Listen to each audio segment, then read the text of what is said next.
الحمد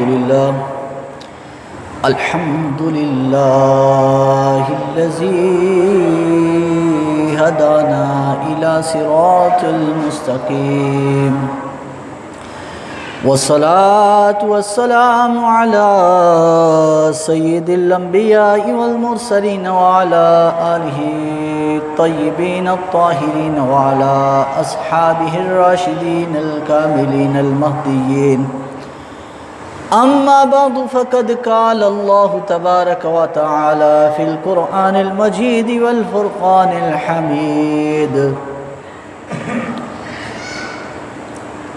لقد رضي الله عن المؤمنين إذ يبايعونك تحت الشجرة صدق الله مولانا العظيم. إن الله وملائكته يصلون على النبي يا أيها الذين آمنوا صلوا عليه وسلموا تسلیما. تمام دوست درود پاک پڑھیے. الصلاۃ والسلام علیک یا سیدی یا رسول اللہ وعلی آلک وصحبک یا سیدی یا حبیب اللہ.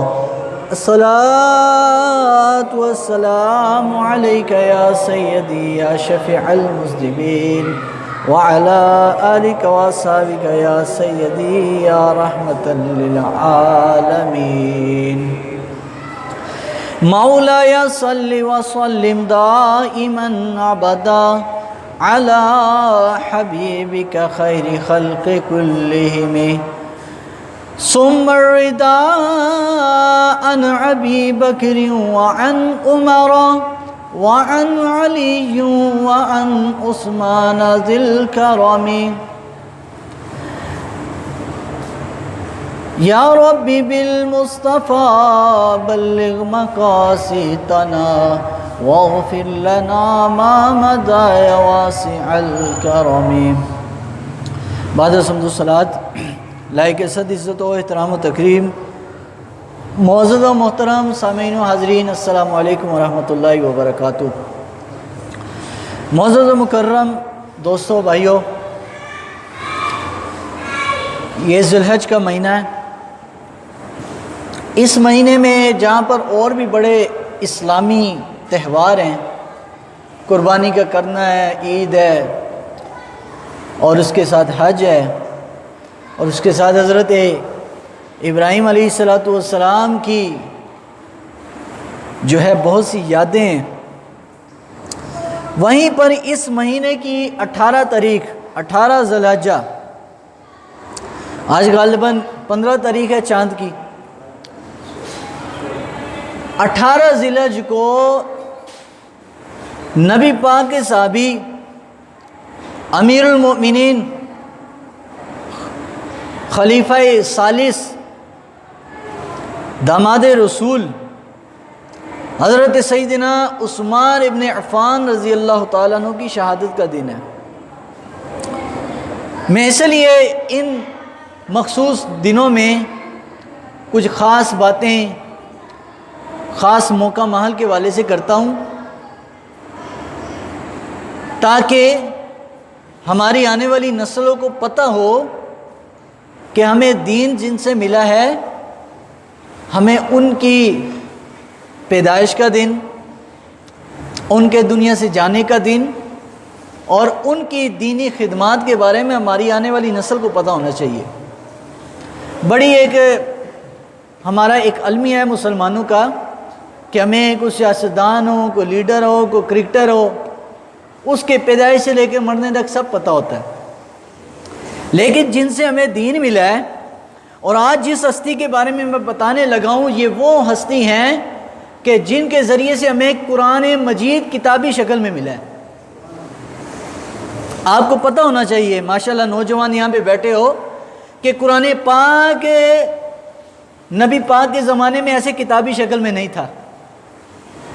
لوگوں کو زبانی یاد کروایا جاتا تھا، زبانی، اور لوگ زبانی یاد کرتے گئے حتیٰ کہ حضرت عثمان غنی کا دور آیا تو قرآن پاک کتابی شکل میں جمع کیا گیا. اس لیے حضرت عثمان غنی کا جب عربی خطبہ پڑھتا ہوں میں جمعے کا، تو اس میں ایک لفظ بولتا ہوں، امیر المؤمنین خلیفۃ المسلمین جامع القرآن، قرآن جمع کرنے والے، کامل حیا والایمان، ایمان حیا کے اندر کامل، سیدنا عثمان ابن عفان۔ عربی کا خطبہ جب ہم پڑھتے ہیں اکثر مسجدوں میں حضرت عثمان غنی کا جب نام آتا ہے تو ساتھ یہ الفاظ ان کے لقب کے طور پر آتے ہیں۔ تو حضرت عثمان غنی وہ ہیں کہ جن سے ہمیں قرآن پاک کتابی شکل میں ملا ہے۔ اگر عثمان غنی نہ ہوتے تو آج بھی وہی پرانا سسٹم ہوتا، بس مولوی صاحب زبانی پڑھاتے، لوگ زبانی یاد کرتے۔ آج جس کا جی چاہتا ہے قرآن جہاں کھولتا ہے وہاں پڑھ لیتا ہے، یا اب تو ماشاءاللہ موبائل میں بھی ایپس آ گئے ہیں، خود قرآن پاک جہاں مرضی موبائل پہ کھول کے قرآن پڑھنا شروع کر دو۔ اس طرح کتابی شکل میں حضرت عثمان لے کر آئے، تو یہ ان کی ہمارے اوپر بہت بڑی خدمات ہیں۔ تو ہمیں پتہ ہونا چاہیے عثمان غنی کون ہے۔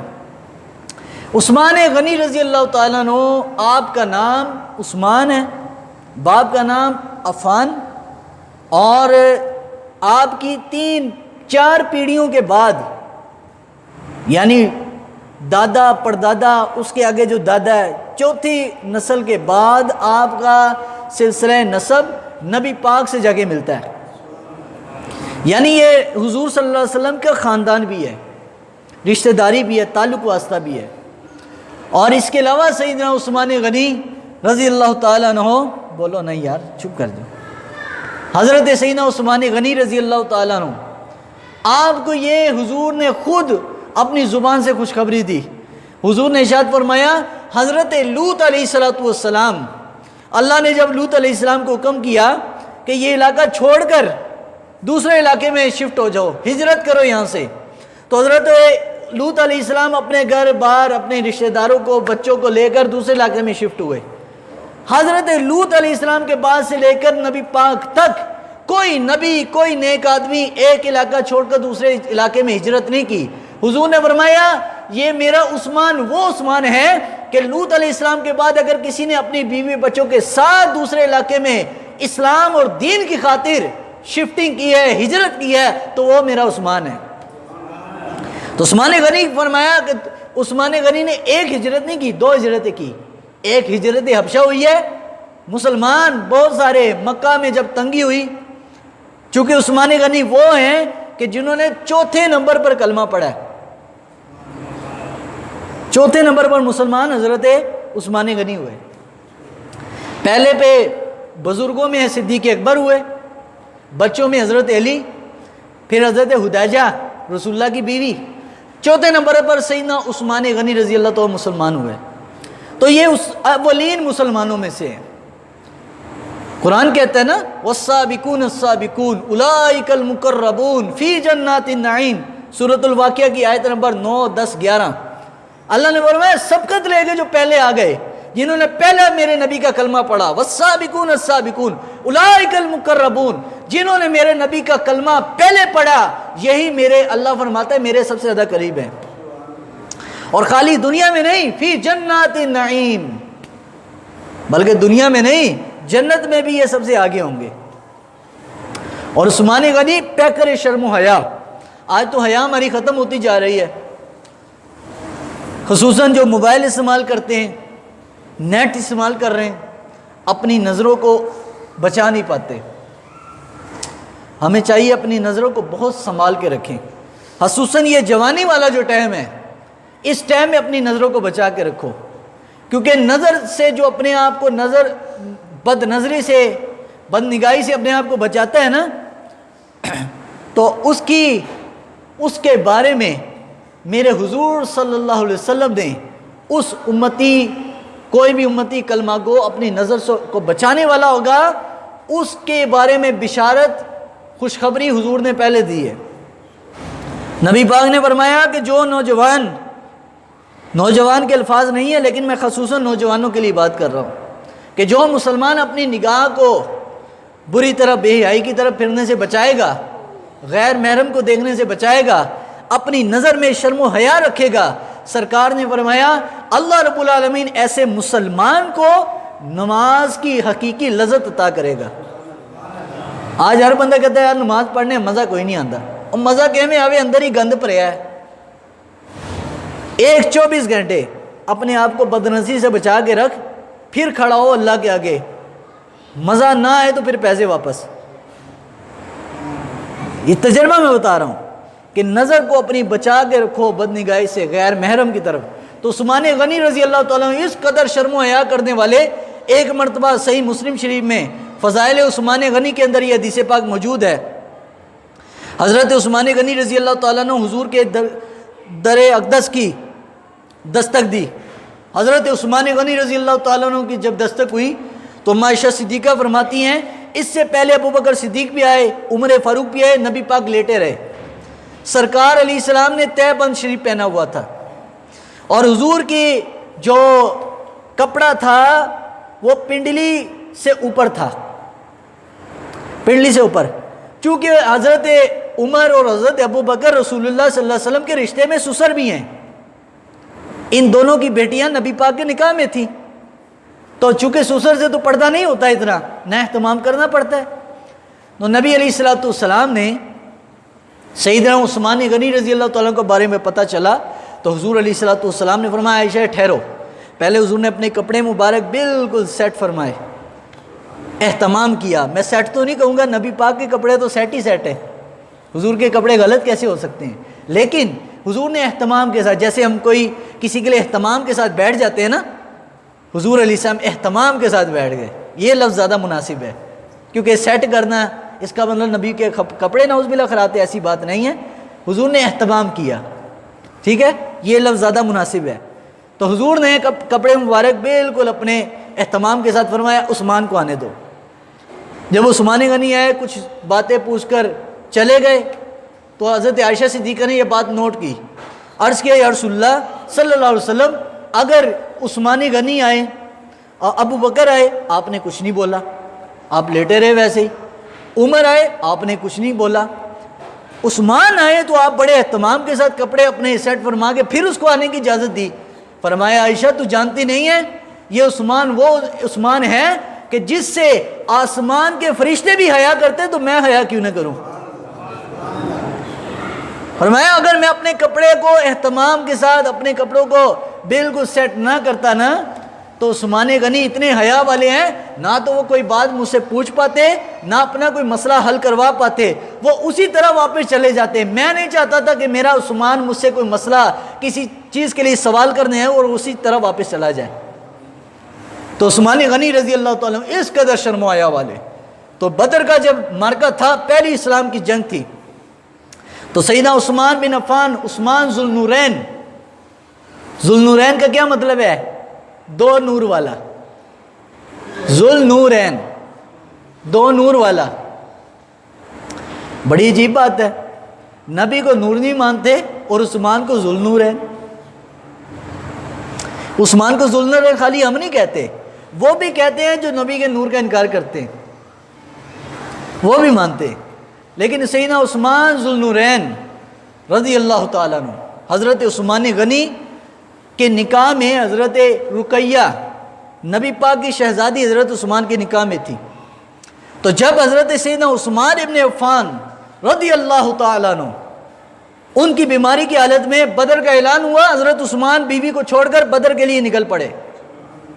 کیوں؟